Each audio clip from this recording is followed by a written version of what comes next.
छोटे से गांव सरस्वतीपुर में एक कच्चा सा घर था। उसी घर में रहता था अमन, 8 साल का एक सीधा साधा लड़का।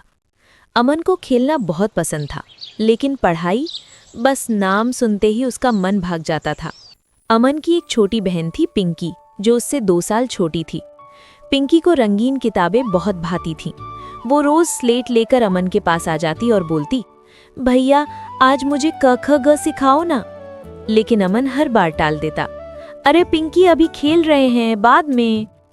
इन दोनों की एक बड़ी बहन भी थी, सीमा दीदी। सीमा 10वीं कक्षा में पढ़ती थी और पढ़ाई को बहुत गंभीरता से लेती थी। सुबह शाम मेहनत करती, क्योंकि उसका सपना था कि वो आगे चलकर टीचर बने। एक शाम सीमा ने देखा कि अमन बाहर दोस्तों के साथ खेल रहा है और पिंकी अकेले स्लेट लिए बैठी है। सीमा ने प्यार से अमन को बुलाया, अमन जरा इधर आओ। अमन धीरे धीरे आया।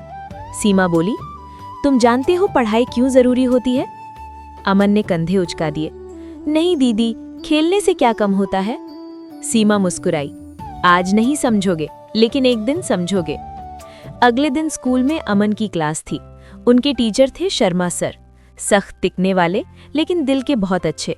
उस दिन शर्मा सर ने क्लास में पूछा, बताओ बच्चों, तुम बड़े होकर क्या बनना चाहते हो? सब बच्चों ने जवाब दिए, डॉक्टर, पुलिस, इंजीनियर। अमन चुप बैठा रहा। शर्मा सर उसके पास आए, अमन तुम क्या बनना चाहते हो?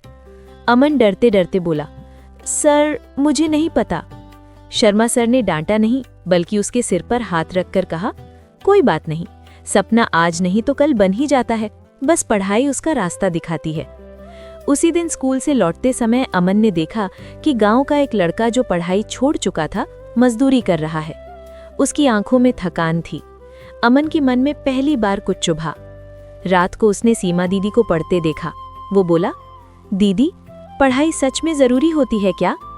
सीमा ने किताब बंद की और बोली, हाँ अमन, पढ़ाई हमें हालात से लड़ना सिखाती है। उस रात अमन देर तक सोचता रहा। अगले दिन से उसने थोड़ा थोड़ा पढ़ना शुरू किया। पिंकी खुश होकर बोली, भैया अब आप मुझे पढ़ाओगे? अमन मुस्कुराया, हाँ अब रोज। दिन बीतते गए।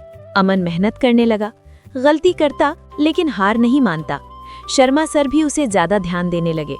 एक दिन परीक्षा का रिजल्ट आया। अमन पास हो गया था। बहुत ज्यादा नंबर नहीं थे, लेकिन उसके लिए वो किसी जीत से कम नहीं थे। घर आकर उसने सीमा दीदी के पैर छुए।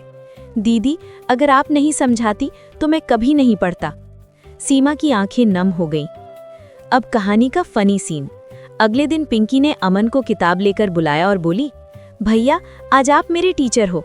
अमन कुर्सी पर बैठ गया, गला साफ किया और शर्मा सर की आवाज में बोला, शांति से बैठो, जो बोलेगा उसे मुर्गा बनाया जाएगा। पिंकी डर कर खड़ी हो गई और बोली, माफ कर दो सर। इतने में सीमा हंसते हंसते बोली, अमन पहले खुद पास हो जाओ, फिर मास्टर बनना। तीनों जोर जोर से हंस पड़े। घर हंसी से भर गया। कहानी यही सिखाती है, पढ़ाई बोझ नहीं, एक रास्ता है, और सही समय पर समझ आ जाए तो जिंदगी बदल सकती है।